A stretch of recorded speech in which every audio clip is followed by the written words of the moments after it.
El teléfono sonó a las 2:17 de la madrugada de un martes. María Flores buscó a tientas el auricular con el corazón ya acelerado. Después de 29 años de falsas esperanzas y callejones sin salida, había aprendido a esperar lo peor. Señora Flores, soy la agente Elena Suárez, de la Unidad de Casos sin Resolver de la Fiscalía de Jalisco. Sus dedos se apretaron alrededor del teléfono. 3 décadas de espera, de preguntarse, de imaginar cada escenario posible sobre lo que le pasó a su hija Isabela en aquella cálida tarde de 1990 en la sierra. Lo atrapamos. A 150 kilómetros de distancia, en una tranquila colonia residencial a las afueras de Zapopan, las patrullas se alineaban en silencio a lo largo de la calle. Las luces de los pórticos se encendieron mientras los vecinos curiosos se asomaban por las cortinas. Dentro de una modesta casa de ladrillo, un hombre de 61 años estaba siendo esposado. El desconcierto se dibujaba en su rostro. Había pasado 29 años creyendo que se había salido con la suya. El municipio de San Marcos, Jalisco, se encuentra enclavado cerca de la frontera con Michoacán. Es un mosaico de densos bosques de pino, tierras de cultivo ondulantes y comunidades muy unidas, donde los secretos rara vez permanecen enterrados para siempre. En 1990, este paisaje rural se convirtió en el telón de fondo de un misterio que perseguiría a sus habitantes por generaciones. La desaparición de Isabela Flores, de 23 años, durante una simple caminata de 6 cuadras para visitar a una amiga. Durante casi 3 décadas, su caso acumuló polvo mientras la vida en San Marcos seguía su curso. Nacieron niños, crecieron y formaron sus propias familias. La presidencia municipal fue renovada. La vieja senaduría del centro, donde Isabela trabajó alguna vez, cerró, reabrió como otra cosa y luego volvió a cerrar. La tecnología evolucionó, el mundo cambió, pero algunas cosas se mantuvieron constantes. Su madre María nunca se mudó y conservó el mismo número de teléfono, por si acaso. La comunidad nunca dejó de murmurar sobre lo que podría haber pasado. Y en algún lugar, escondido a plena vista, su asesino caminaba libre. Hasta ahora. Antes de llevarlos a través de este impactante caso y el avance que finalmente trajo justicia, tómense un segundo para presionar ese botón de suscribirse. Aquí en Historias de los Desaparecidos, profundizo en casos olvidados como el de Isabela cada semana. Y no quiero que se pierdan ni una sola historia donde la justicia, tan esperada, por fin se hace realidad. Isabela Flores no era solo otra estadística o una fotografía descolorida en un cartel de personas desaparecidas. Para quienes la conocían, era una fuerza de la naturaleza. Una joven con una risa contagiosa que podía llenar una habitación y con ambiciones más grandes que el pequeño pueblo que llamaba hogar. Nacida en 1967, hija de María y Roberto Flores, Isabela era la de en medio de 3 hermanos. Su hermano mayor, Miguel, la describió como el pegamento de la familia, terca como una mula, pero con un corazón el doble de grande que todo Jalisco. Crecer en San Marcos significaba que todos sabían tu vida, pero a Isabela nunca pareció importarle. Abrazó la vida de pueblo mientras soñaba con algo más.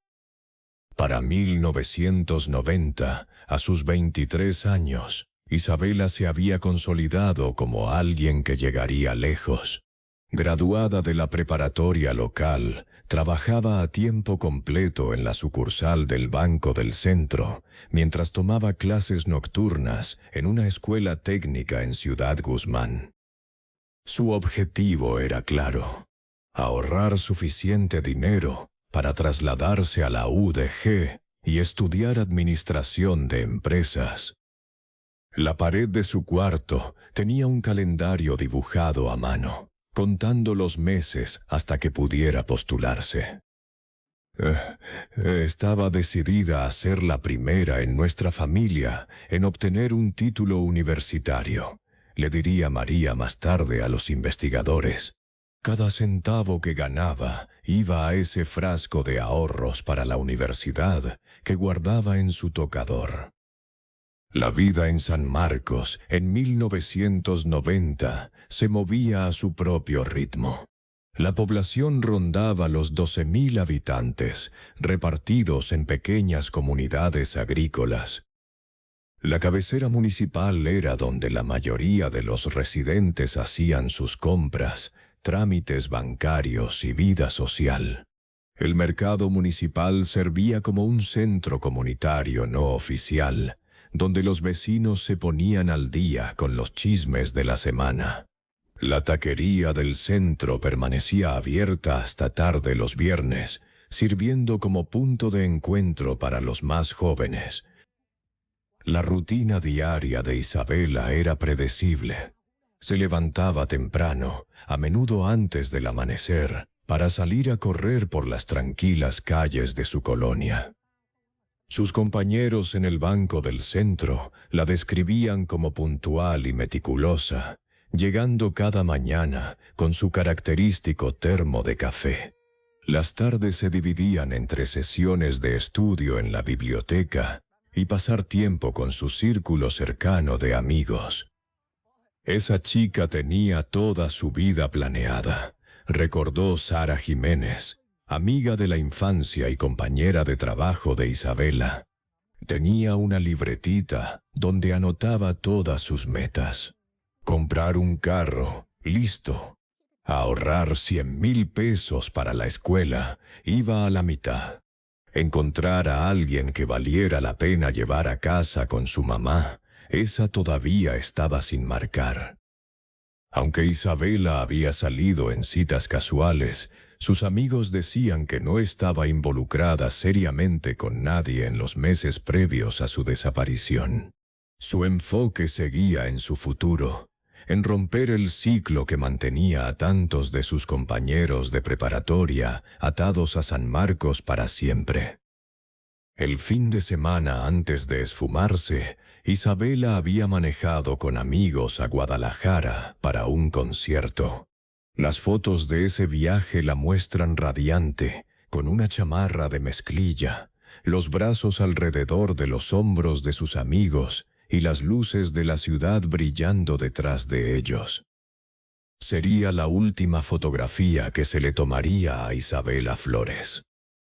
Nadie podría haber predicho que, solo 3 días después, en una templada tarde de martes en mayo de 1990, Isabela saldría por la puerta principal para una corta caminata a la casa de su amiga Lucía, a 6 cuadras de distancia. Una caminata que había hecho cientos de veces antes para desaparecer sin dejar rastro. ¿Desde dónde nos están viendo hoy? Dejen su ubicación en los comentarios aquí abajo. Es increíble pensar cómo esta historia, surgida en un pequeño municipio de Jalisco, ahora está llegando a personas de todo el país y tal vez del mundo entero. El martes 8 de mayo de 1990 comenzó como cualquier otro día para Isabela Flores. Su despertador sonó a las 5:45 de la mañana. Según su madre, a las 6:15 ya había salido por la puerta para su trote matutino de 5 kilómetros por las tranquilas calles de San Marcos. El aire de primavera en la sierra traía un ligero frío esa mañana, lo suficiente para que Isabela se pusiera un rompevientos sobre su camiseta y sus pantalones cortos. A las 7:30 ya estaba de vuelta en casa, bañándose y preparándose para el trabajo. María Flores recordó su breve conversación durante el desayuno esa mañana.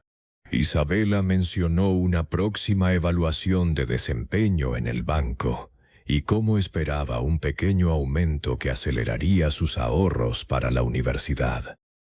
Estaba contando cada centavo esa mañana, le diría María más tarde a los detectives, calculando si le alcanzaría para tomar clases de verano en lugar de esperar hasta el otoño. Las cámaras de seguridad del Banco del Centro mostraron a Isabela llegando a las 8:27 de la mañana. Su cabello aún estaba húmedo por la ducha y llevaba su almuerzo en una bolsa de papel estraza. Sus compañeros describieron el día como rutinario. Isabela procesó solicitudes de préstamos, atendió a los clientes en su ventanilla y comió en su escritorio mientras estudiaba su libro de contabilidad. Los registros telefónicos confirmarían más tarde que, a las 2:13 de la tarde, Isabela recibió una llamada en su lugar de trabajo. La llamada duró menos de 1 minuto. Según su supervisor, después de colgar, Isabela preguntó si podía salir 30 minutos temprano ese día. La solicitud fue aprobada. A las 4:30 de la tarde, las cámaras de seguridad captaron a Isabela saliendo del banco. Se detuvo brevemente para platicar con un compañero en el estacionamiento antes de subirse a su Nissan Tsuru azul, modelo 85. Esta conversación casual sería analizada minuciosamente por los investigadores más adelante.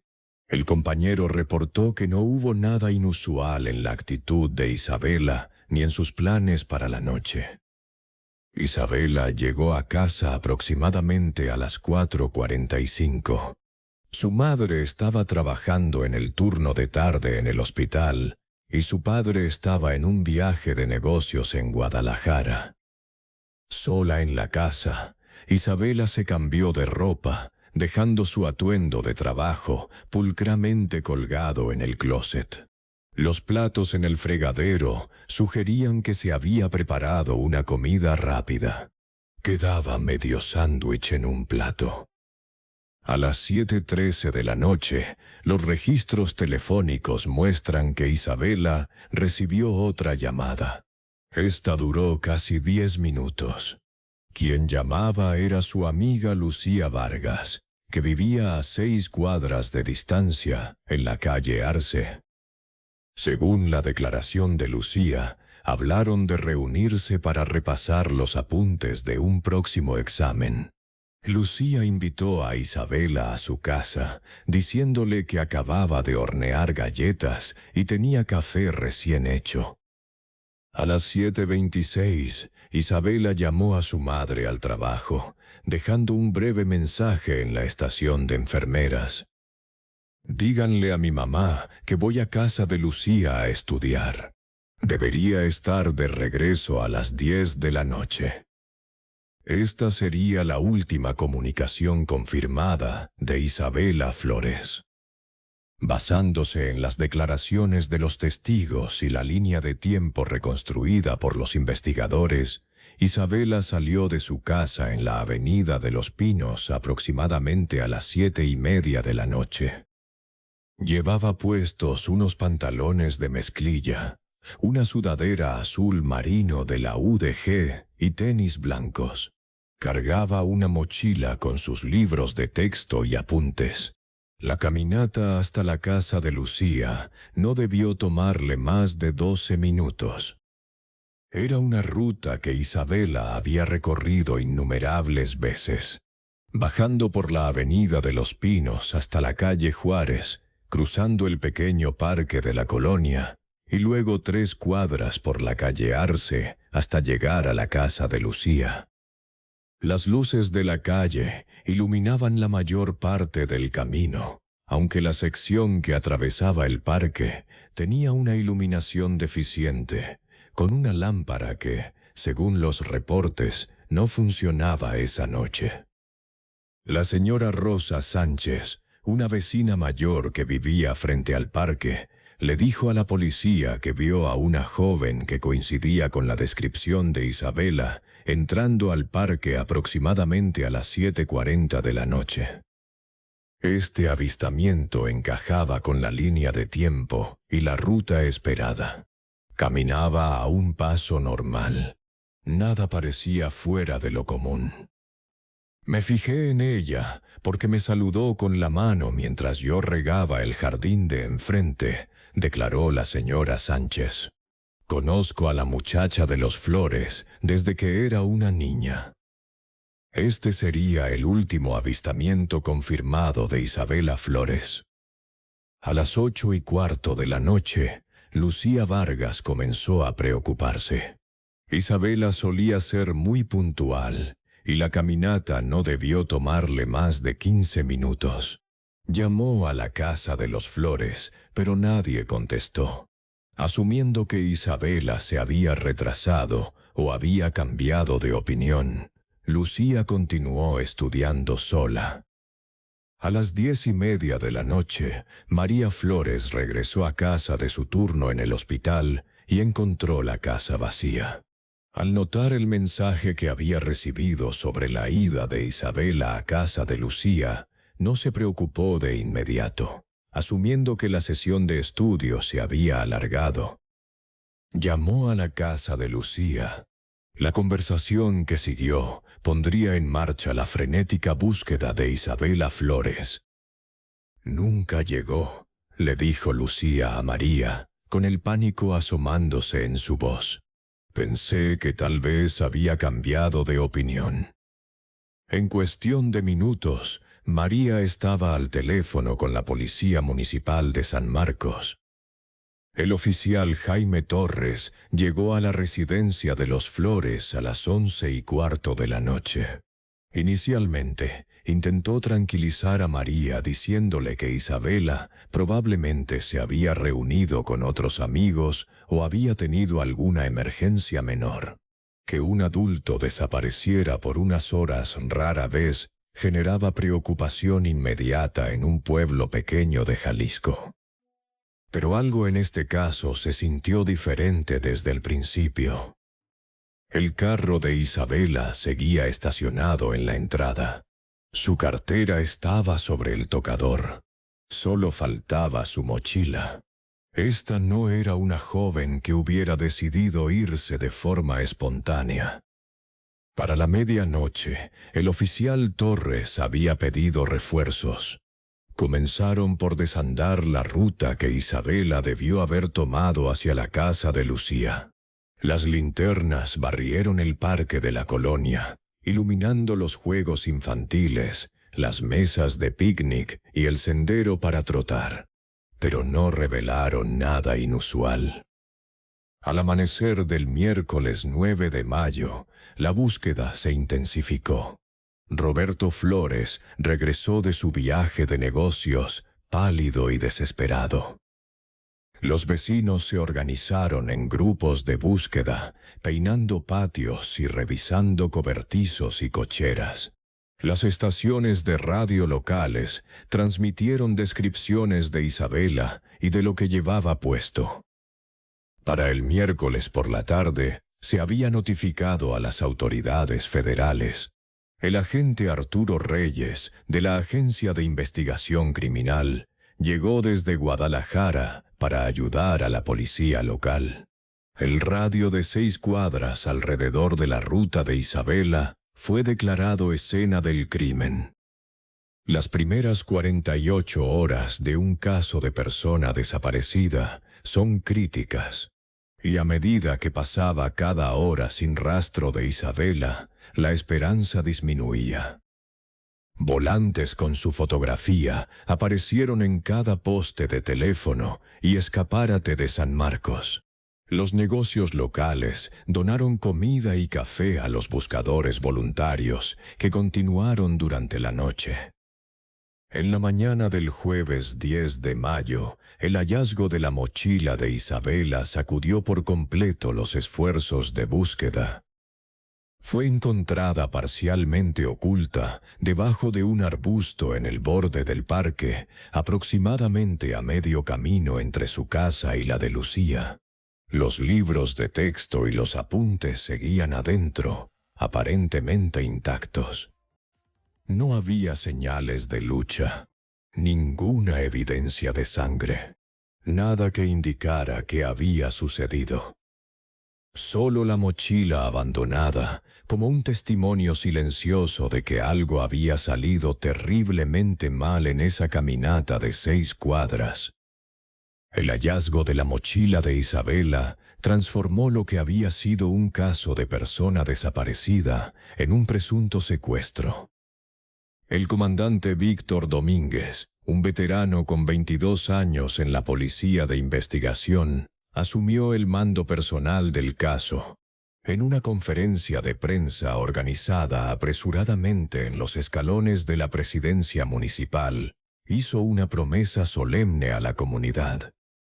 No descansaremos hasta encontrar a Isabela y llevar ante la justicia a quien resulte responsable.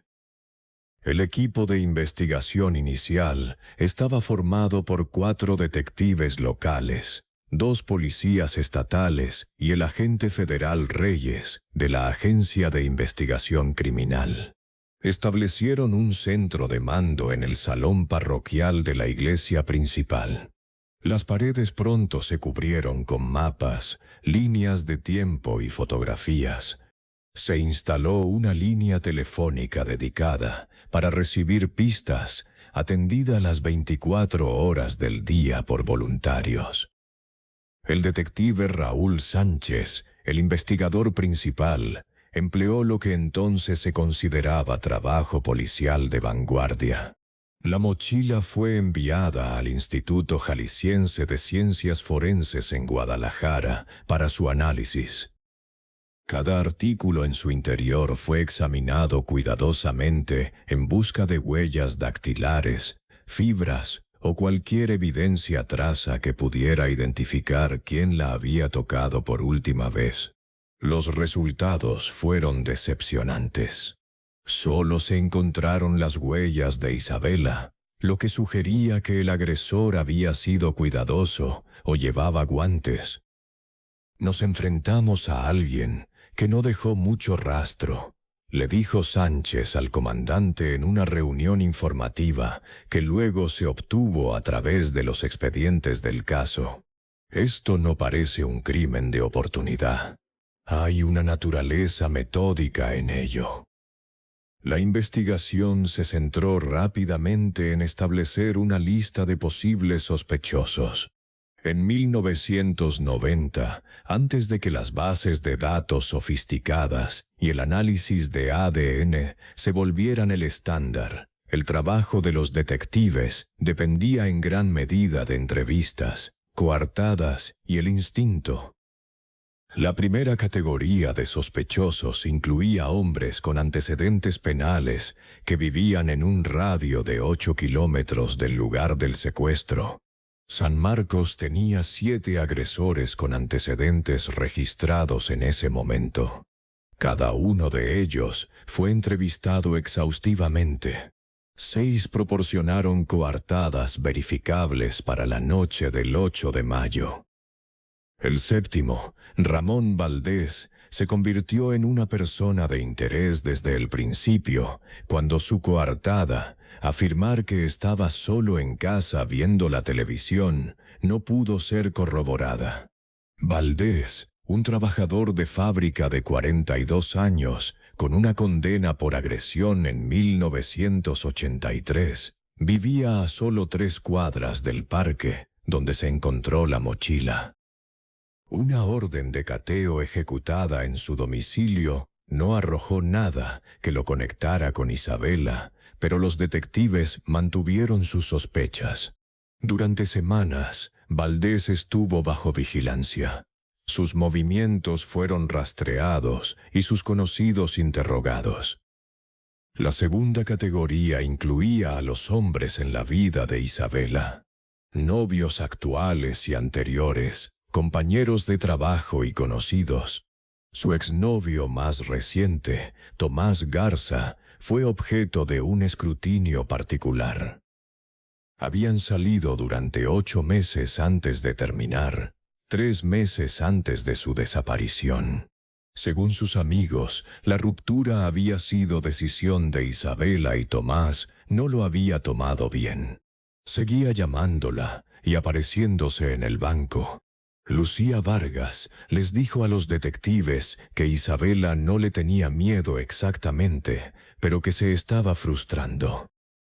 Tomás proporcionó inicialmente una coartada débil, afirmando estar solo en casa la noche del 8 de mayo. Sin embargo, su historia cambió cuando fue confrontado con registros telefónicos que mostraban que había hecho llamadas desde la casa de sus padres a 50 kilómetros de distancia, en Ocotlán. Esta inconsistencia lo mantuvo en la lista de sospechosos, aunque la evidencia física que lo vinculara con el crimen seguía siendo esquiva. A medida que mayo daba paso a junio, la investigación se amplió para incluir a trabajadores temporales que habían estado en San Marcos durante ese periodo. Una cuadrilla de construcción había estado repavimentando tramos de la carretera federal 110 y una feria itinerante se había instalado en el estacionamiento del mercado municipal el fin de semana anterior a la desaparición. Cada trabajador fue localizado y entrevistado, creando cientos de páginas de reportes, pero pocas pistas sólidas. Mientras tanto, los esfuerzos de búsqueda de la comunidad continuaron con una dedicación notable. Los voluntarios peinaron cada centímetro de bosque en un radio de 15 kilómetros. Buzos revisaron los estanques y arroyos locales. Cazadores y campesinos a caballo cubrieron las áreas más remotas del municipio. La fotografía de Isabela apareció en los noticieros regionales y en los periódicos de todo Jalisco y Michoacán. La familia Flores ofreció una recompensa de 200,000 pesos por información, una suma sustancial para una familia trabajadora que representaba todos sus ahorros. Los negocios locales y las iglesias recaudaron fondos adicionales, aumentando finalmente la recompensa a 500,000 pesos. Para finales del verano, la investigación había generado más de 400 pistas, 212 entrevistas formales y 17 órdenes de cateo. La evidencia física seguía siendo escasa. Más allá de la mochila, los investigadores habían recuperado una sola huella parcial no identificada del suelo blando cerca de donde se encontró la mochila y varias colillas de cigarro del área del parque que no pudieron vincularse definitivamente con el caso. En septiembre de 1990, 4 meses después de la desaparición de Isabela, la Agencia de Investigación Criminal redujo su participación, aunque el agente Reyes continuó asesorando en el caso. El centro de mando en la parroquia fue desmantelado. La línea telefónica dedicada fue desconectada. La investigación no se había enfriado oficialmente, pero el impulso diario se había estancado. El comandante Domínguez se negó a dejar que el caso se desvaneciera por completo. Asignó al detective Sánchez para que trabajara en él exclusivamente, incluso cuando otros crímenes exigían la atención del departamento. Sánchez mantuvo una fotografía de Isabela en su escritorio, un recordatorio de su promesa a la familia. «Este caso me persigue», le confesó Sánchez a un reportero del periódico El Informador en un artículo de diciembre de 1990 sobre casos sin resolver. Alguien en este municipio sabe algo. Alguien vio algo esa noche. Simplemente no los hemos encontrado todavía. Para el primer aniversario de la desaparición, la investigación activa se había reducido a dar seguimiento a pistas ocasionales y volver a entrevistar a testigos clave con la esperanza de que el tiempo hubiera aflojado las lenguas renuentes. El presupuesto anual de la policía ahora incluía una partida específicamente para la investigación de los Flores, un reconocimiento tácito de que esto se había convertido en un caso a largo plazo.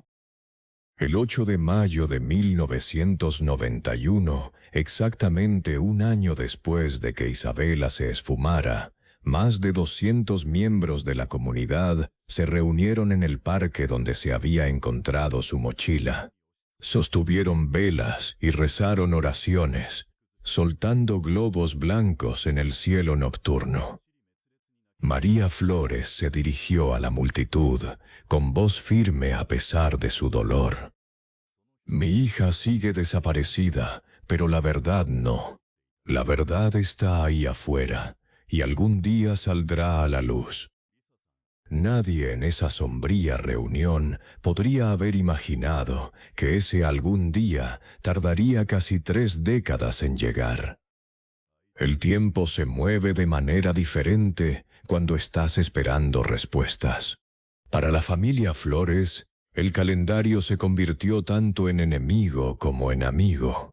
Cada día que pasaba disminuía la esperanza, al mismo tiempo que los acercaba un día más a la verdad que aún no podían ver. La gente te dice que el dolor se vuelve más fácil con el tiempo, explicó María Flores en una entrevista en 1995. Pero cuando no hay un cierre, no hay un cuerpo que enterrar, no hay un momento definitivo para decir adiós, te quedas atrapado en este terrible limbo. No puedes avanzar y no puedes retroceder. La casa de los Flores, en la Avenida de los Pinos, se convirtió en una especie de santuario para su hija desaparecida. La recámara de Isabela permaneció intacta. Su libro de contabilidad seguía apilado en el escritorio. Su banderín de la UDG seguía clavado en la pared. María lo sacudía cada semana, como si Isabela pudiera entrar por la puerta en cualquier momento y necesitar un lugar limpio para estudiar. Roberto Flores canalizó su dolor hacia la acción. Se jubiló anticipadamente de su trabajo para dedicarse de tiempo completo a buscar a su hija. Se certificó como investigador privado, pasando incontables horas desandando los pasos de la investigación, desarrollando sus propias teorías y persiguiendo pistas que la policía había abandonado. Mi esposo se convirtió en una persona diferente, recordaría María más tarde. Estaba consumido por ello. Cada momento que estaba despierto, se trataba de encontrar a Isabela. La tensión finalmente pasó factura a su matrimonio. Para 1997, Roberto se había mudado a un departamento más cerca de la presidencia municipal, donde pasaba los días revisando registros públicos y las noches conduciendo por los caminos de terracería de San Marcos, buscando algo que todos los demás habían pasado por alto. La pareja nunca se divorció, unidos para siempre por su pérdida compartida, pero el peso diario de su dolor resultó demasiado pesado para soportarlo juntos. Miguel Flores, el hermano mayor de Isabela, se mudó a California en 1992, incapaz de caminar por las calles de San Marcos, donde cada esquina guardaba recuerdos de su hermana. Ya no podía respirar ahí, explicó años después. Cada vez que sonaba el teléfono, cada vez que tocaban a la puerta, ese momento de esperanza seguido de una decepción aplastante. Me estaba matando. Solo Juana, la hermana menor de Isabela, permaneció en el municipio con su madre. Se casó en 1994 y tuvo 3 hijos. La mayor, una niña llamada Isabela, en honor a la tía que nunca conocería. A lo largo de la década de los 90, la familia Flores mantuvo el caso en el ojo público a través de eventos anuales de conmemoración. Cada 8 de mayo organizaban una caminata comunitaria que seguía la ruta que Isabela debió haber tomado esa noche. Lo que comenzó con cientos de participantes se redujo gradualmente a docenas, pero la familia nunca faltó un solo año. Para el 10º aniversario en el año 2000, el caso había aparecido en 2 programas nacionales de televisión sobre crímenes reales, generando breves oleadas de pistas que finalmente no llevaron a ninguna parte. Mientras tanto, el propio municipio de San Marcos estaba cambiando. Los años 90 trajeron desafíos económicos, ya que varias fábricas locales cerraron. La población disminuyó a medida que los residentes más jóvenes se iban en busca de oportunidades a Guadalajara o Monterrey. El Banco del Centro, donde Isabela había trabajado, fue adquirido por un banco regional más grande y la sucursal local finalmente cerró por completo. El paisaje físico del caso también evolucionó. El parque donde se encontró su mochila fue renovado en 1998.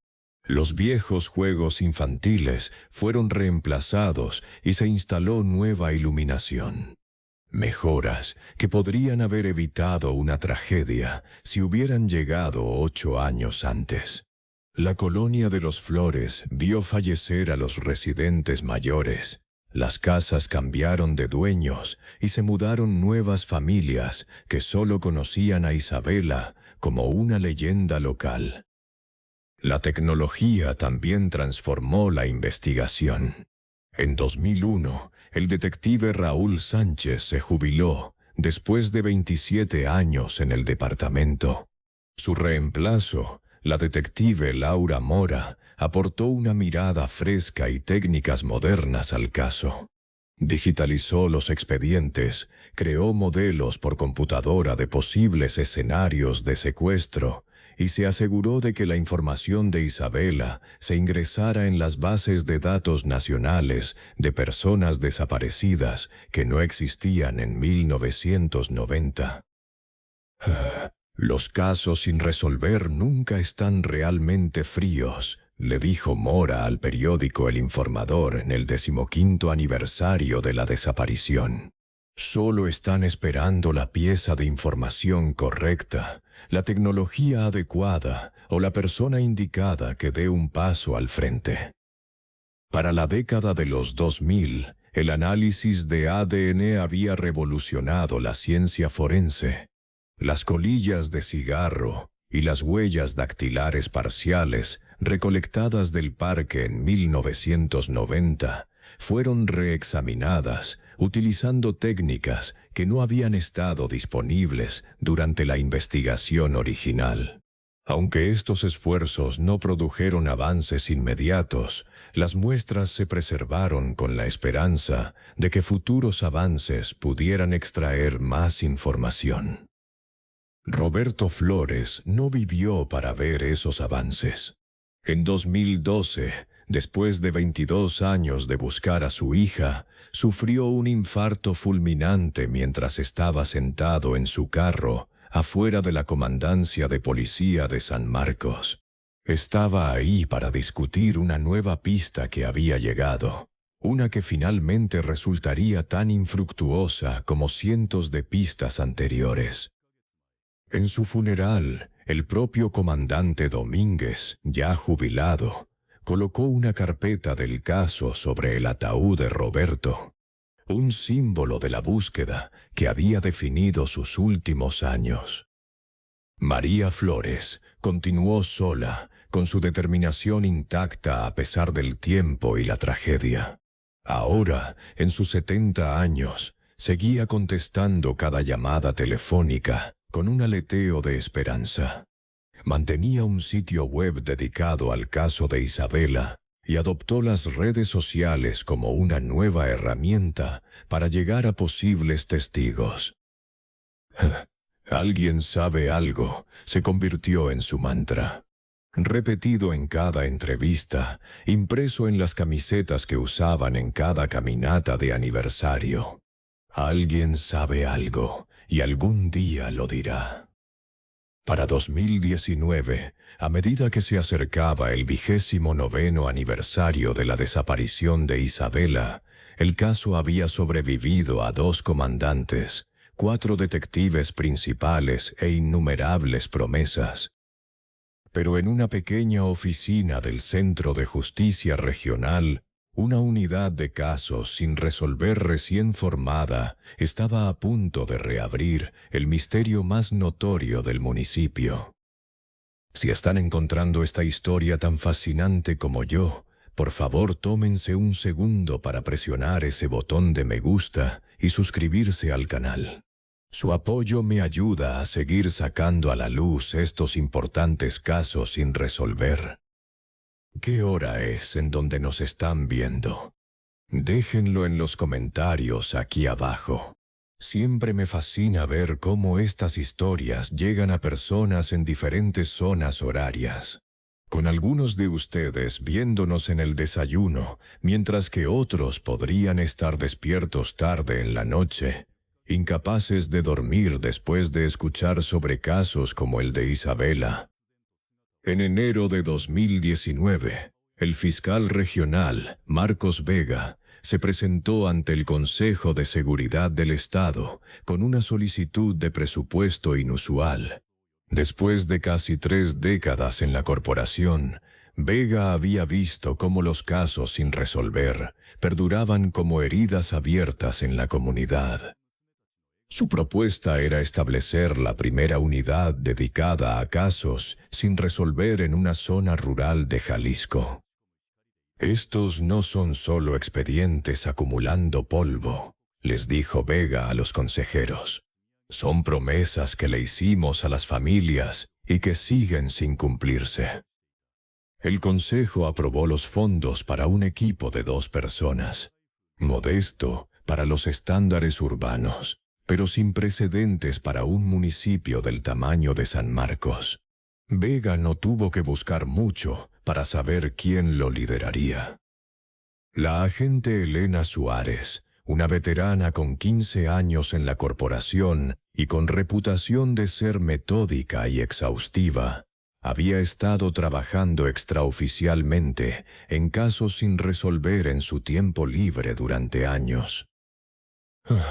Algunos agentes se sienten atraídos por la adrenalina de los casos activos, explicó el fiscal Vega en un perfil de un periódico local. Suárez es diferente. Tiene esta habilidad de sumergirse en el pasado, de ver conexiones que otros pasan por alto en casos que todos los demás han dado por perdidos. A Suárez se le unió Diego Martínez, un perito recientemente transferido de la Agencia de Investigación Criminal. Martínez aportó capacitación especializada en genealogía forense y recuperación de evidencia digital, habilidades que apenas existían cuando muchos de los casos sin resolver de San Marcos fueron investigados por primera vez. Yo era ese niño que leía enciclopedias por diversión, admitió Martínez con una risa autocrítica durante nuestra entrevista. Ahora me pagan por sumergirme en décadas de registros buscando ese único detalle que todos los demás pasaron por alto. La oficina de la unidad de casos sin resolver ocupaba un cuarto de almacenamiento adaptado en el Centro de Justicia. En cuestión de semanas, las paredes se cubrieron con líneas de tiempo y fotografías. Los estantes se apilaron con expedientes que databan de los años 70. Pero un caso se destacó de inmediato como su máxima prioridad. El de Isabela Flores fue la primera opción obvia, explicó Suárez, no solo por el alto perfil o la dedicación de la familia, sino por la preservación de la evidencia. Los investigadores originales hicieron un trabajo excepcional recolectando y almacenando evidencia física, incluso cuando no tenían la tecnología para analizarla por completo. En marzo de 2019, Suárez y Martínez reabrieron oficialmente la investigación de los Flores. Su primer paso fue una revisión completa de los expedientes originales. Más de 200 páginas de reportes, entrevistas y pistas. Crearon una base de datos digital de cada persona mencionada en la investigación, mapeando conexiones que podrían no haber sido evidentes en los archivos de papel. Lo abordamos con ojos frescos, pero con total respeto por el trabajo que nos precedió, dijo Martínez. Esos primeros detectives estaban trabajando con las herramientas que tenían. Nuestra ventaja no es que seamos mejores investigadores, es que tenemos mejor tecnología. Esa tecnología incluía avances forenses inimaginables en 1990. La huella parcial encontrada cerca de la mochila de Isabela, preservada en un molde de yeso durante 29 años, fue escaneada y mejorada digitalmente. Las colillas de cigarro recolectadas del parque, que alguna vez solo se probaron para el tipo de sangre, ahora tenían el potencial para el análisis de ADN. El único cabello encontrado en la mochila de Isabela representaba tanto la promesa como la frustración de la investigación de casos fríos. En 1990, el análisis de cabello se limitaba a la comparación visual bajo un microscopio, útil para excluir sospechosos, pero rara vez lo suficientemente definitivo para una identificación. Para 2019, la extracción de ADN del cabello se había vuelto posible, pero las tasas de éxito seguían siendo bajas para muestras degradadas. El cabello sin raíz contiene ADN mitocondrial, pero no ADN nuclear, explicó la doctora Valeria Chávez, la científica forense que se volvería fundamental en el caso Flores.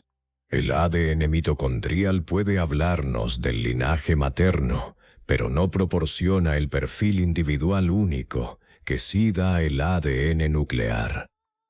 El Instituto Jalisciense de Ciencias Forenses había intentado extraer ADN utilizable del cabello a principios de 2020, pero los resultados no fueron concluyentes.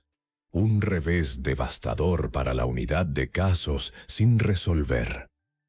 Luego vino un desarrollo inesperado que lo cambiaría todo. En enero de 2021, la Agencia de Investigación Criminal anunció una colaboración con un laboratorio privado en Estados Unidos que había sido pionero en una técnica revolucionaria para extraer ADN nuclear de tallos de cabello sin raíz. El proceso, llamado genotipado de cabello basado en proteínas, analizaba las secuencias de proteínas en la queratina del cabello, las cuales están determinadas por el ADN de un individuo. Solo 5 laboratorios en el mundo tenían esta capacidad, y la agencia federal estaba ofreciendo acceso para casos sin resolver selectos. La agente Suárez solicitó de inmediato que el caso Flores fuera incluido en el programa. La solicitud destacó la calidad de la preservación de la evidencia, el impacto en la comunidad y los 29 años de búsqueda incansable por parte de la familia de la víctima. En marzo de 2021, recibieron la noticia de que el caso de Isabela había sido aceptado. Llamé a María Flores de inmediato, recordó Suárez. Tuve cuidado de no prometer nada. Habíamos tenido demasiadas decepciones a lo largo de los años, pero pude escuchar la esperanza en su voz. Eso es lo que mantiene en marcha a los investigadores de casos sin resolver, esa oportunidad de finalmente dar respuestas. La muestra de cabello fue cuidadosamente empaquetada y enviada al laboratorio especializado en Virginia. El proceso de extracción y análisis tomaría aproximadamente 8 semanas. Una espera agonizante para los investigadores que ya habían esperado décadas. Durante este tiempo, Suárez y Martínez continuaron construyendo su caso, sabiendo que incluso una coincidencia de ADN necesitaría evidencia de respaldo para un juicio. Revisaron la línea de tiempo del 8 de mayo de 1990, creando una reconstrucción minuto a minuto de los últimos movimientos conocidos de Isabela. Desarrollaron un perfil geográfico del área tal como existía en 1990, identificando posibles sitios de secuestro a lo largo de la ruta de Isabela que ofrecían tanto acceso como privacidad. Nos estábamos preparando para cualquier resultado, explicó Martínez. Si el ADN nos llevaba a alguien que ya estaba en nuestro radar, necesitábamos evidencia corroborativa. Si nos llevaba a alguien que nunca habíamos considerado, necesitábamos entender cómo se cruzó con la vida de Isabela. El 17 de junio de 2021, a las 10:42 de la mañana, sonó el teléfono del agente Suárez. El identificador de llamadas mostraba al laboratorio de Virginia. Puso la llamada en altavoz para que Martínez pudiera escuchar. Ambos contuvieron la respiración mientras el doctor Liam Richardson, el director del laboratorio, daba la noticia. «Tenemos un perfil», dijo Richardson, con voz pragmática a pesar de la magnitud de sus palabras. ADN nuclear completo. 23 marcadores. Adecuado para subir a la base de datos y hacer coincidencias familiares. Después de casi 3 décadas, la ciencia finalmente había alcanzado a la evidencia. El cabello había revelado sus secretos. En cuestión de horas, el perfil de ADN se subió a CODIS, el sistema de índice combinado que contiene perfiles de delincuentes condenados en todo el país. Para el final del día, tenían su respuesta. No hubo ninguna coincidencia directa en el sistema. Esto no era el final, sino más bien el comienzo de la siguiente fase. Sin una coincidencia directa en CODIS, la investigación recurrió a la genealogía genética, usando el perfil de ADN para identificar parientes del sujeto desconocido a través de bases de datos comerciales de ascendencia. Piénsalo como crear un árbol genealógico a la inversa, explicó Carolina Fuentes, la genealogista genética asignada al caso. En lugar de comenzar con un antepasado y avanzar, comenzamos con el ADN y trabajamos hacia atrás para identificar conexiones familiares.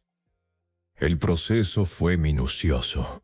El perfil de ADN se comparó con envíos voluntarios en bases de datos públicas, identificando primos lejanos y otros parientes. Fuentes luego construyó elaborados árboles genealógicos, buscando intersecciones y conexiones que pudieran llevar a posibles sospechosos. Para agosto de 2021, la genealogía genética había reducido el campo a una línea familiar específica con raíces en la región de los Altos de Jalisco. El siguiente paso era obtener muestras de ADN de miembros de la familia dispuestos a colaborar para refinar aún más la búsqueda. Un proceso delicado que requería tanto sensibilidad legal como compasión humana. Nos estamos acercando a personas que no tienen idea de que su familia podría estar conectada a un crimen, señaló Suárez. Tenemos que equilibrar la necesidad de información con el respeto a la privacidad y el entendimiento de que estos individuos no son sospechosos. A través de envíos voluntarios de ADN de parientes lejanos, la investigación se fue cerrando gradualmente sobre una rama específica de la familia. El gran avance se produjo cuando un primo segundo accedió a proporcionar una muestra de ADN que redujo significativamente el campo de posibles coincidencias. El 3 de septiembre de 2021, el equipo de genealogía genética les presentó a los agentes Suárez y Martínez un nombre: Eduardo Alonso Cordero, de 61 años. Un ex residente de San Marcos que ahora vivía a las afueras de Zapopan. El nombre no les decía nada. Cordero nunca había aparecido en ninguno de los expedientes de la investigación original. Nunca había sido entrevistado, nunca había sido considerado sospechoso. Era un fantasma que de alguna manera se había escabullido a través de la extensa red de la investigación original. Martínez comenzó de inmediato a construir un perfil. Eduardo Cordero tenía 30 años en 1990. Trabajaba como chofer de reparto para una distribuidora regional de bebidas. Su ruta había incluido tiendas en San Marcos, incluyendo el mercado municipal donde Isabela compraba ocasionalmente. No tenía antecedentes penales en 1990, ni siquiera una multa de tránsito. Se había mudado de San Marcos a finales de 1990, apenas unos meses después de la desaparición de Isabela.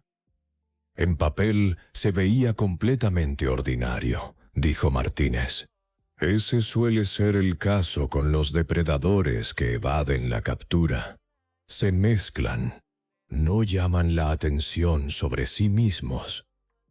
El equipo necesitaba confirmar la coincidencia genética antes de hacer cualquier movimiento.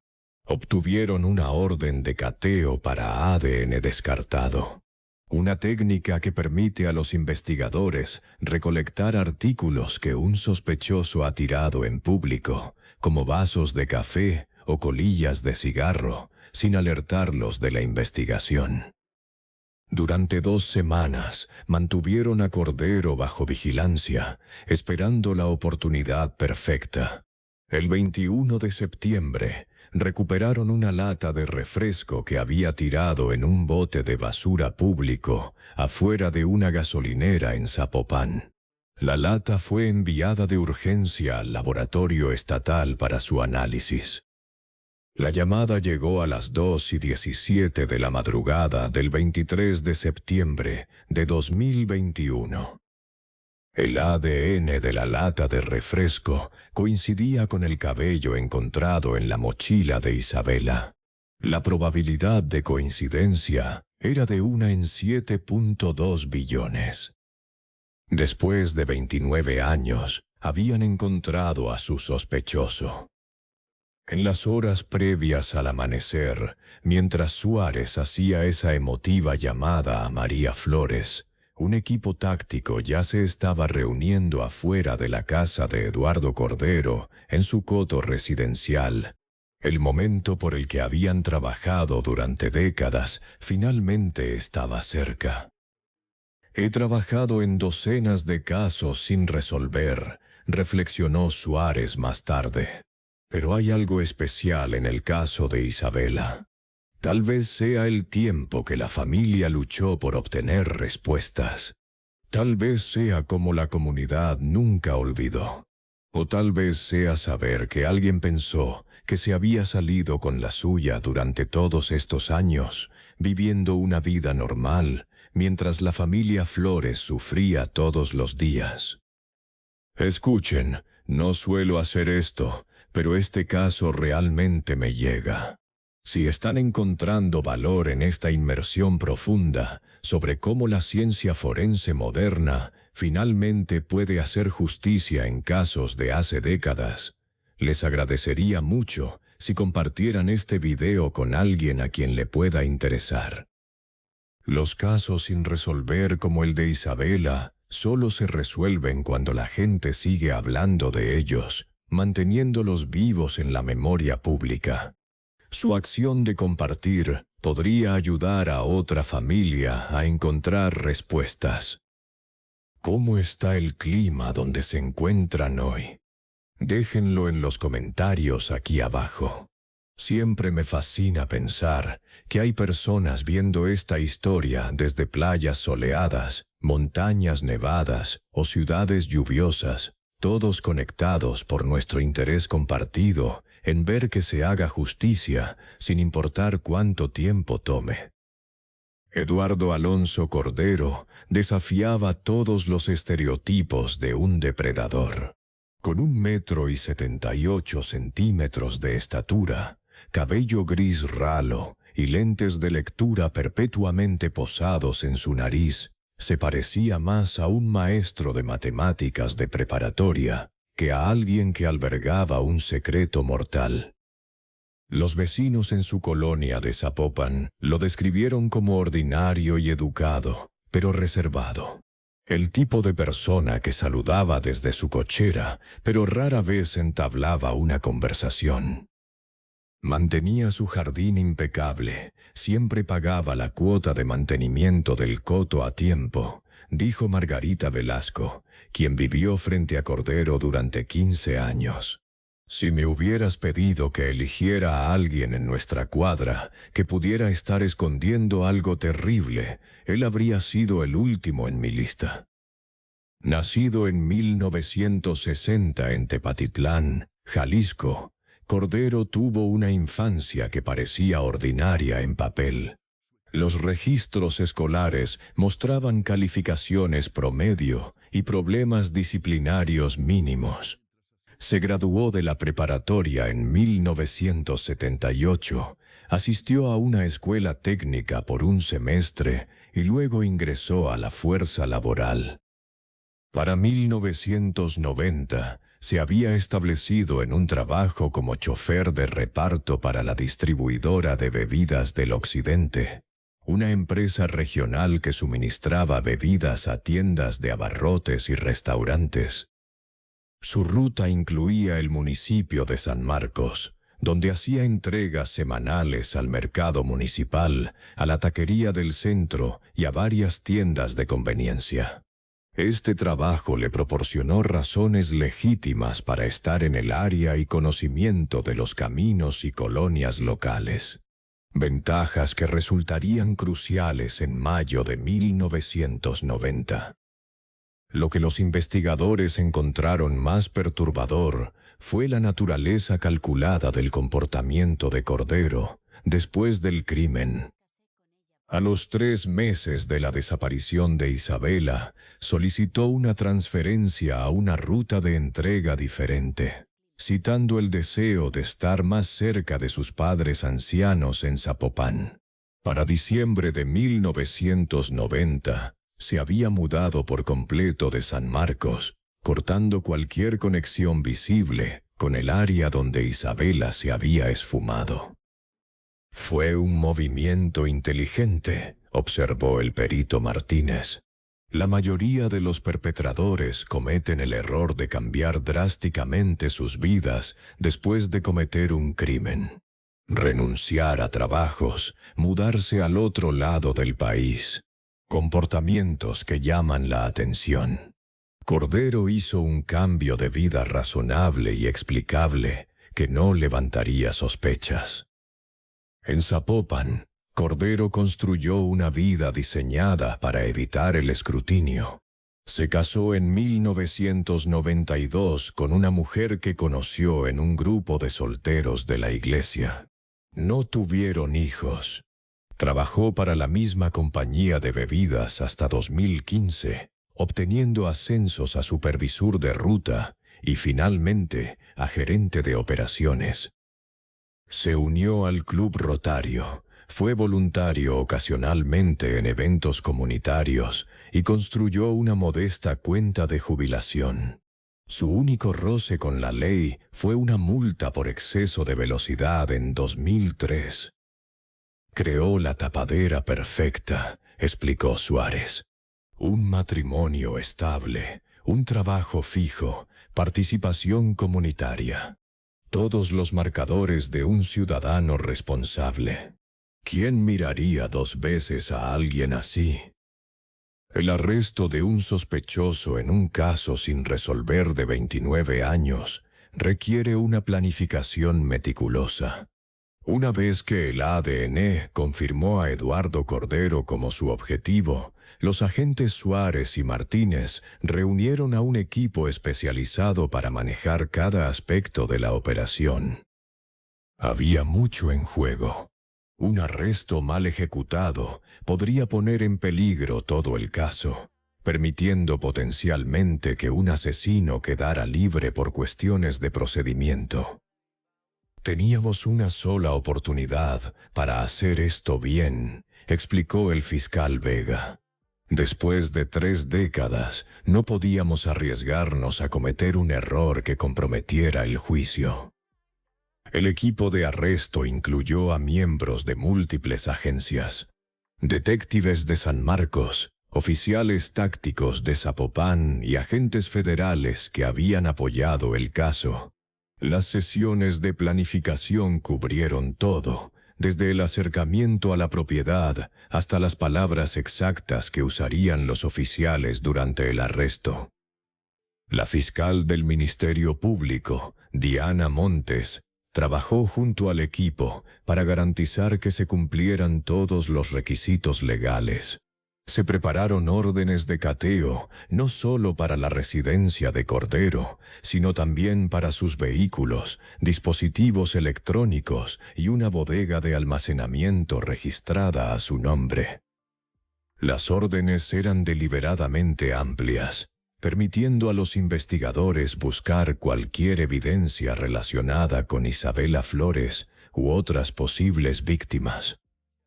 El 23 de septiembre de 2021, a las 4:30 de la madrugada, el equipo de arresto se reunió en un área de preparación a 3 cuadras de la casa de Cordero. El vecindario estaba en silencio. La mayoría de los residentes aún dormían. Los oficiales tácticos tomaron posición alrededor del perímetro de la propiedad, mientras la agente Suárez y 2 agentes federales se acercaban a la puerta principal. A las 5:15 de la mañana en punto, Suárez tocó firmemente la puerta, anunciando: «Policía de investigación, orden de cateo». El equipo había esperado resistencia, o al menos demora. Pero para su sorpresa, las luces se encendieron casi de inmediato. En cuestión de momentos, Eduardo Cordero abrió la puerta, vestido con pantalones de pijama y una camiseta, luciendo confundido pero no asustado. Parecía más molesto que asustado, recordó Suárez. Como si estuviéramos interrumpiendo su sueño por un asunto menor que podría haber esperado hasta la mañana.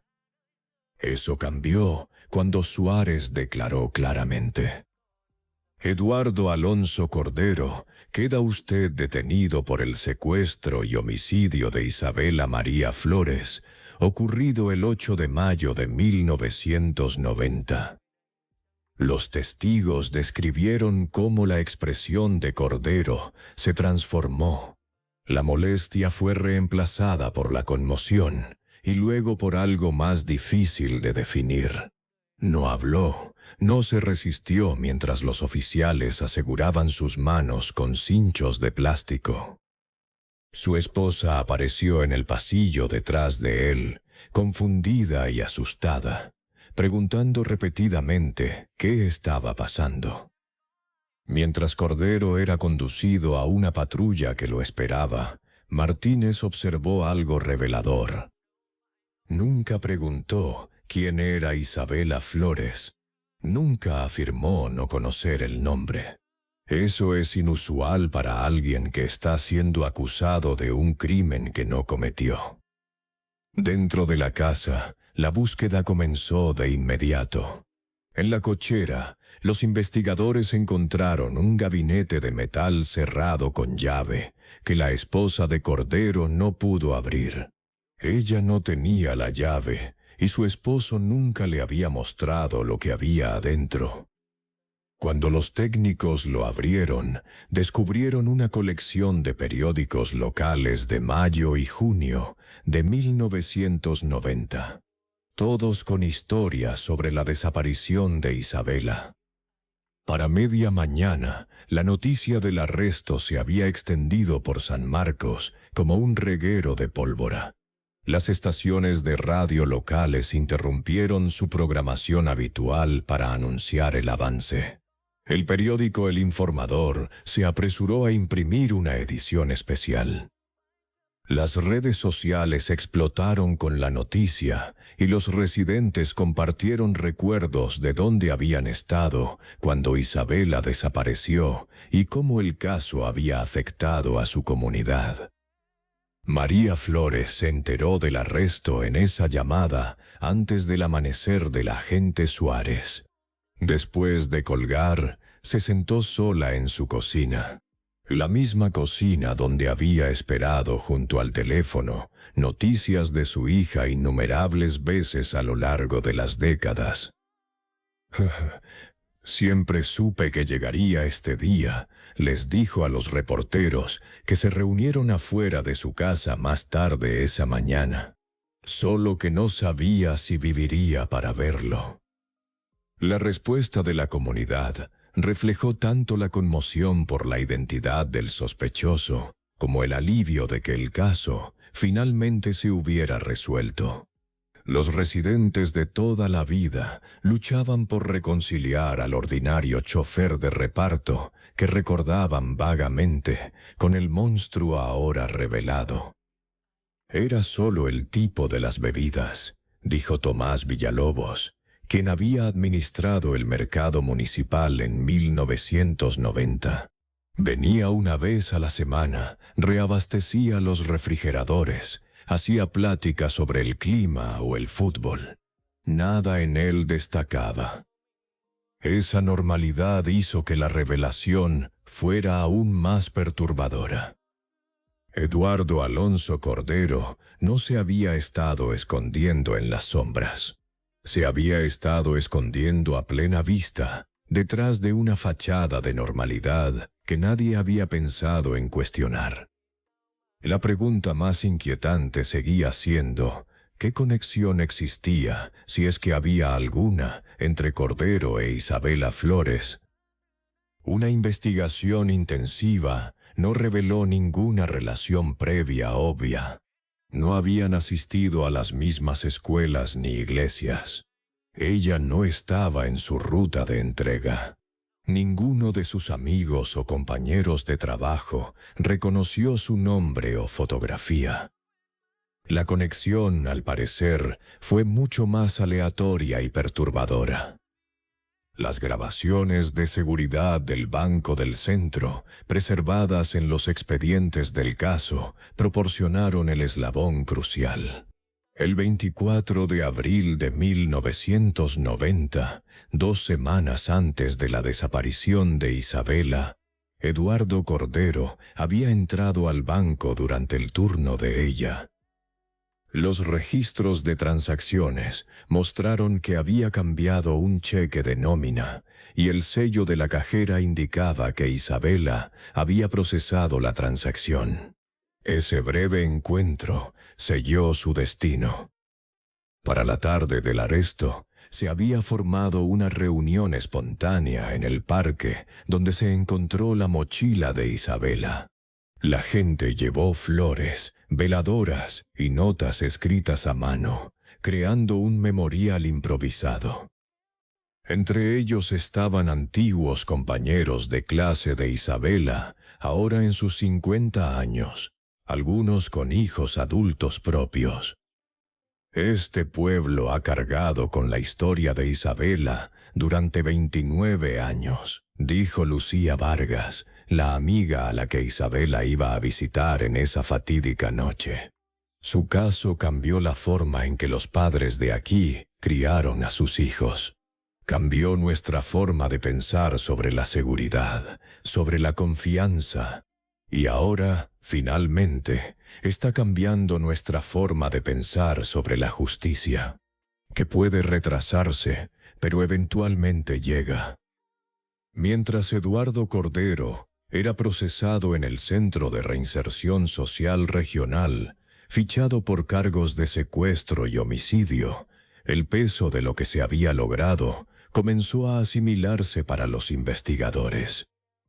Un caso que había perseguido a 3 generaciones de policías finalmente se había resuelto. Los casos sin resolver nunca se tratan realmente del pasado, reflexionó la agente Suárez. Se tratan de traer justicia al presente, de cumplir promesas que se hicieron hace mucho tiempo. Las ruedas de la justicia, habiéndose movido imperceptiblemente durante décadas, de repente aceleraron. Eduardo Alonso Cordero hizo su primera aparición en la corte el 24 de septiembre de 2021, a través de un enlace de video desde el penal. La sala del tribunal estaba repleta de espectadores, reporteros, miembros de la comunidad y policías retirados que habían trabajado en el caso a lo largo de los años. El juez Guillermo Barba negó la fianza, citando la gravedad de los cargos y el riesgo potencial de fuga del acusado. Cordero permaneció inexpresivo durante toda la audiencia, hablando solo para confirmar su nombre y que entendía los cargos en su contra. La fiscal del Ministerio Público, Diana Montes, anunció que el Estado buscaría cargos por homicidio calificado, a pesar de los desafíos de procesar un caso de 29 años de antigüedad. El paso del tiempo no disminuye la gravedad de este crimen, dijo a los reporteros en los escalones del juzgado. Tampoco disminuye nuestro compromiso de buscar justicia para Isabela Flores y su familia. Los procedimientos legales avanzaron con cuidado deliberado. El equipo de acusación construyó su caso metódicamente. La evidencia de ADN formó la piedra angular, pero trabajaron incansablemente para construir evidencia de respaldo a su alrededor. Rastrearon a antiguos compañeros de trabajo que podían ubicar a Cordero en San Marcos durante el periodo de tiempo relevante. Analizaron sus registros de trabajo, estableciendo un patrón de entregas que lo acercaba al parque donde se encontró la mochila de Isabela. En diciembre de 2021, un juez de control lo vinculó a proceso por los delitos de secuestro y homicidio calificado. El juicio fue programado para mayo de 2022, casi exactamente 32 años después de la desaparición de Isabela. A medida que se desarrollaba el proceso legal, María Flores experimentó una compleja mezcla de emociones. Hay alivio, por supuesto, explicó durante nuestra entrevista, pero también hay una extraña sensación de pérdida. Durante 29 años, buscar respuestas me dio un propósito. Ahora que las tenemos, estoy teniendo que aprender a vivir de manera diferente. La familia Flores asistió a cada audiencia. María siempre iba acompañada por su hija Juana y a menudo por su hijo Miguel, quien regresó de California para el proceso. Se sentaron en la primera fila, directamente en la línea de visión de Cordero. Un recordatorio silencioso de las vidas que él había destrozado. Quería que nos viera, dijo María. Que supiera que Isabela no era solo un nombre o una cara en un periódico. Era nuestra hija, nuestra hermana. Fue amada y sigue siendo amada. El juicio en sí duró 3 semanas. La fiscalía presentó 42 testigos y más de 200 pruebas. La defensa, reconociendo la fuerza de la evidencia de ADN, centró su estrategia en cuestionar la cadena de custodia de la muestra de cabello y en plantear si podría haberse contaminado a lo largo de las décadas. El 26 de mayo de 2022, después de solo 4 horas de deliberación, el tribunal regresó con su veredicto: culpable de todos los cargos. 2 semanas después, el juez Barba condenó a Eduardo Alonso Cordero a la pena máxima de prisión, asegurando que pasaría el resto de su vida tras las rejas. Mientras Cordero era sacado de la sala del tribunal, María Flores se puso de pie. Con una voz clara y firme, se dirigió a él directamente. «Te perdono, no por tu bien, sino por el mío. He cargado con este peso el tiempo suficiente». La resolución del caso de Isabela envió ondas a través del sistema de justicia penal de Jalisco. El éxito de la unidad de casos sin resolver de San Marcos inspiró iniciativas similares en otros 5 municipios rurales. En menos de un año, la Agencia de Investigación Criminal estableció un equipo dedicado a la genealogía genética para apoyar las investigaciones de casos sin resolver en todo el estado. El caso Flores demostró lo que es posible cuando combinas evidencia preservada con tecnología moderna e investigadores dedicados, explicó el doctor Jaime Montaño, director del Instituto Jalisciense de Ciencias Forenses. Está cambiando la forma en que abordamos los casos sin resolver en todo el estado.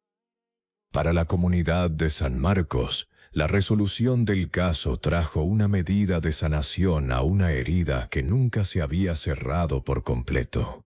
Las caminatas anuales de conmemoración por Isabela se transformaron de sombrías vigilias en celebraciones de persistencia y justicia.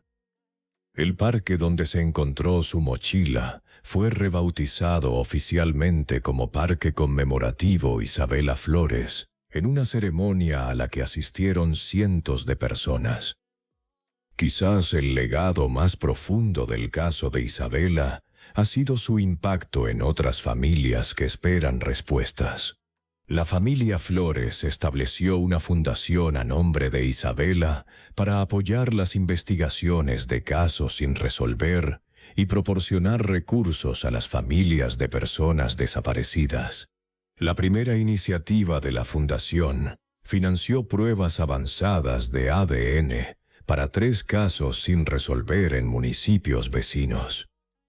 La historia de Isabela nos recuerda que ningún caso es verdaderamente irresoluble, reflexionó la agente Suárez. A veces la justicia requiere paciencia, a veces requiere nueva tecnología, pero siempre requiere personas que se nieguen a rendirse. María Flores, ahora a finales de sus 70 años, ha encontrado un nuevo propósito al apoyar a otras familias que navegan por el limbo de los casos sin resolver. Les digo lo que desearía que alguien me hubiera dicho hace 30 años, que su ser querido importa, que vale la pena perseguir la verdad sin importar cuánto tiempo tome, y que no están solos en la espera. En la sala de evidencias de la Policía de Investigación, el expediente del caso de Isabela ha sido trasladado de la sección de casos sin resolver activos al archivo de casos resueltos. La caja contiene 32 años de reportes de investigación, declaraciones de testigos, fotografías y análisis forenses. Un rastro de papel que documenta la determinación de la humanidad por encontrar la verdad y hacer justicia, sin importar cuánto tiempo tome. Si esta historia los ha impactado, por favor consideren suscribirse a mi canal. Estoy dedicado a llamar la atención sobre casos sin resolver como el de Isabela, mostrando cómo las técnicas forenses modernas y los investigadores dedicados finalmente pueden brindar respuestas a las familias que han esperado décadas. Su apoyo ayuda a garantizar que estas importantes historias lleguen a las audiencias que merecen. El tiempo puede ser el mayor aliado de quienes cometen actos terribles, pero como demuestra el caso de Isabela, también puede ser su ruina final. Ningún secreto permanece enterrado para siempre. Ninguna evidencia se pierde verdaderamente. Y nadie está fuera del alcance de la justicia. Solo podría tomar 29 años en llegar.